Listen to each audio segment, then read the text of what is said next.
Prior to the onset of the COVID-19 pandemic, Distinctive Schools was a trailblazer when it came to innovative and personalized instructional design. With a strong foundation of student-centered learning, the school network was able to quickly pivot to ensure all students were connected and holistically supported throughout the pandemic by creating communities of care, offering opportunities for remote personalized learning, and building innovative supports for their teachers to enable successful implementation. In this episode of the Learning Accelerator's What Will We Take With Us Leadership podcast series, we're going to hear from two school system leaders at Distinctive Schools about what they tried, what they learned, and what they're taking forward as they head into the 2021-2022 school year. Mike McCarthy, Executive Director of Student Services for Distinctive Schools. I sit on the leadership team to focus on school culture, social work supports, mental health supports, and our special education side of the house. So I'm Stephanie Cardella. I'm the Executive Director of Curriculum, Instruction, and Assessment for Distinctive Schools, and I support all things what students learn, how we can support best practices in teachers, and using assessment and data-driven information to ensure that we are creating learning environments and opportunities for students to become who they are and know themselves as learners as well as humans, so we can set them up for success later on in college, career, and life. And then contextually for us, we are a small but growing 9-school charter school organization in the Chicago and Detroit metro region where we are evenly spaced. And I think that'll provide a lot of context for some of the support that we provide to a predominantly Latinx and Black community in both cities. Distinctive Schools is a network of 9 K-8 schools serving students in Chicago and Detroit. Roughly 61% of students identify as Hispanic, 26% as Black, 8% white, 3% multiracial or other, and 2% Asian. 85% of students qualify for free or reduced lunch, 19% are students learning English, and 13% receive special education supports. Distinctive seeks to support each child in becoming an engaged and curious learner, a confident self-advocate, and a creative problem solver by setting high expectations and nurturing a positive culture that honors diversity, collaboration, and optimism. As schools from all across the globe moved to remote teaching and learning almost overnight, and in-person opportunities for instruction were put on hold, teachers and leaders at Distinctive Schools were encouraged to try new, innovative practices that would allow for the quickest return possible to in-person teaching and learning. First and foremost, Distinctive prioritized attending to students' social-emotional needs by implementing a community of care alongside other various well-being tools, staff check-ins, and explicit SEL curriculum. A lot of our planning coming out of last spring was focused on. There was a NGLC article written by Jeff Heck Williams at Two Rivers in Washington, D.C., and he encouraged schools to think about building communities of care by focusing on hope, belonging, joy, and safety. And that was something that really resonated with our teams as we developed our reopening plans, as we developed our student-facing experience, but also we built that out so that it was those same 4 elements were a part of how we tried to approach the work for our staff and for our teachers. And so that grounding was a great anchor for us as we continue to build all of our plans for the year. And particularly from a student-facing experience, when you go back to the idea of how, if you're going to be in person, do you bring a sense of joy to your Zoom call? How do you create belonging between your students in that area? It really, for us as a network, it helped us identify key ingredients that we wanted our teachers to then design around. And again, teacher design is inherent in all of those things. I think Steph will probably talk more about that, but that's a huge piece of how we're able to do this work, is to try to help identify those pieces that are going to allow our teachers to meet those endpoints that we've identified. So in this case, being those 4 components in anything and everything that we are doing for the school year. So that was like a core piece. The other piece that was actually like very easy for us was a social emotional learning curriculum adoption with Move This World. It was something that had been in the works for some time, where we were looking at focusing a little bit more on shifting from teacher designed social emotional learning work to more explicit instruction. As we were growing, really finding the need to like have something easily accessible, usable, and adaptable for our teachers to be able to implement. And Move This World like was a really good match for us. And we were able, we think, to be able to knock that out of the park by doing that, implementing that alongside a program called SELWeb, or SEL Web, which is an SEL competency-based assessment. So this year, in the midst of all of this, we rolled out that new curriculum and that new assessment platform, and it's been really helpful for us in terms of trying to ensure that there's strong fertile tier one ground for social emotional learning to grow. Beyond social emotional support, developing communities of care also meant that school staff thought through all facets of what students needed from both an academic and non-academic standpoint. To accomplish this, distinctive teams had to further deepen relationships with students and families to best support them holistically, inside the classroom and far beyond. Each campus was, we sort of kept a tracker, for lack of a better word, of who was engaging in class, who was showing up consistently, and then also through conversations or text messages or emails or whatever format worked, Facebook, on sort of what was happening in each family and what were the hurdles that each individual was facing, so we can try to support that. If it was food, we made sure that there were meal pickups twice a week. If it was devices or hotspots, we helped with that. We raised funds for things like clothing and shoes. We had so many families who were out of work. And it was really to try to find what's getting in the way and how can we be a good partner. And so it was less of those like collection type calls of why aren't you doing this thing, and more, where are you? How can we be supportive?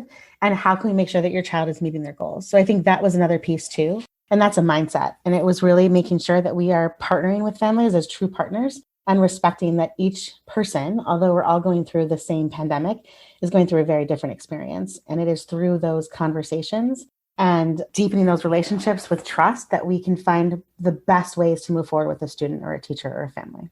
So sometimes it was the dean, sometimes it was a teacher, sometimes the office or the principal. It was really about who had a connection with that family. The last thing we wanted to do is to have 6 staff members call the same family who might have 4 children with us in a building. So it was coordinating that effort to make sure what worked and then what was the best way to continue that conversation and relationship. Prioritizing well-being requires time and thoughtfulness, particularly during a pandemic when most interactions were restricted to video.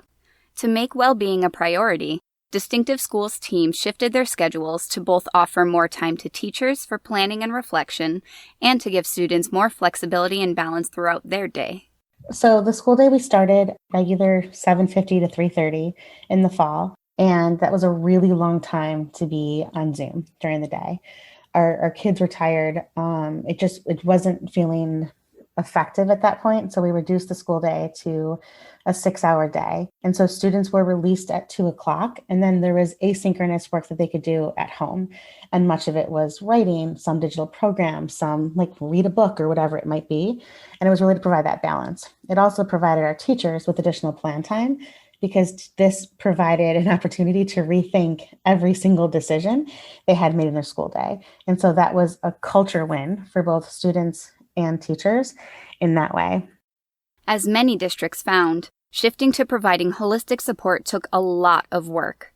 To support their teachers with the shift, Distinctive Schools created additional time and space for teachers to connect, share, align, and support each other daily to ensure all teachers had the support they needed to help their students reach their highest potential. But our teachers are resilient, and we started each day with a staff huddle. So we started the school day a little bit later, only by a half hour last spring. And we had a staff huddle every single day. And some of our schools had a staff huddle at the end of the day as well. So modeling that same practice that we do with students with a community gathering. And that provided an opportunity for space, an opportunity for sharing, opportunity just to, hear from other people and live in that component of what's your experience like and what are you going through, so we can build up empathy that way. The other piece that is a mindset piece that we're navigating with staff is Like, we love our kids, right? And we don't want to love them to a place where we start making excuses or less, like, lowering our expectations for kids. And that's the other piece here too, is we're humans too. And we hear these stories and see these smiles and faces, and we know what our kids are going through. And we can't let that, though, take away from what that child needs to be successful. They got one shot in fourth grade, and we really want to make sure that we're giving the best of that so that they can be successful. So that is something that we're navigating through too, of what it looks like from an equity perspective and ensuring that we're providing access for every student. It is a big mindset shift. It's going to take all of our principals, and they have been doing that this year. And we've had lots and lots of hard conversations with teachers when they've asked, can we reduce the number of units? Can we not do this assessment? Can we go ahead and eliminate these priority standards? And our answer is a tough love answer of, no, we can't. And the reason why we can't do that is because our kids deserve that. Our kids deserve to have an opportunity to explore these grade level contents and concepts and content. But what we can do is, if we know the outcome of that unit or that goal, and we use formative assessment along the way, you design the pathway that's most important based upon what you see. And so it's finding opportunities for teachers to remember that they're in the designer seat here, and they can go ahead and create a series of lessons to meet those grade level standards based upon where those kids are. And that is something that we've had to reiterate, I can't tell you how many times this year, is to remind teachers that you know how to do that. That's what you do as a teacher. You design on a daily basis. But we couldn't let the expectation down and start removing units because we were just compounding the problem for next year. Beyond each school site, the central office team at Distinctive Schools had to ensure they were set up to navigate the unpredictable circumstances of the year. In order to anticipate and endure constant changes, they created a cross-functional, stay-ready task force that addressed these challenges in a proactive and collaborative way. There's also some elements, though, around like the within the pandemic, we immediately, like a month in, started what we call the Stay Ready Task Force, where it started to just monitor everything that was going on and provide updates and give space for our campus leaders and network leaders to both report out on questions, concerns, things that are bubbling up, or to identify like where we think things are pointing, what data is coming in that can help to like set the next set of guidelines from the CDC, all of that kind of stuff. So it gave us that forum to build off of what was already those collaborative relationships and all the design work that we've done over time was now kind of like focused solely on our job is to stay ready. Our job is to be as ahead as we possibly can within a circumstance where it never feels like we're ahead and we're always learning something new. And I think that supported a mindset around that was much more, maybe it wasn't as proactive as like we had hoped it could be at different times, but it certainly set the mindset that we needed to be proactive. And I think that was really helpful for our teams because it then also set up our directors for much more success in terms of being able to be transparent in their relationships with staff about what was going on and what was happening. Because there's a lot of critical decisions that were made that could have been contentious that really weren't as contentious as we anticipated. Perhaps they could have been for us, or that they clearly have been for other parts of the country or other parts of our cities with regard to reopening and all of that kind of stuff. So just wanted to note that that's a thread that I think helped us help our directors be in a more of a seat where they could see more of the playing field and be able to speak to it to their teams. Adjusting to the constant shifts, Distinctive created opportunities for teachers to pilot new structures with the intention to grow promising practices across the network.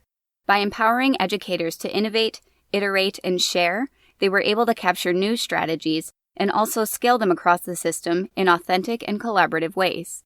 We believe in innovation in the design cycle, and so it's giving people space to try it out and fail forward and learn from others. So we pulled together 2 teams of teachers, our early adopters and our trailblazers, and they were responsible for trying it out. Literally take a microphone and figure out how to make this work.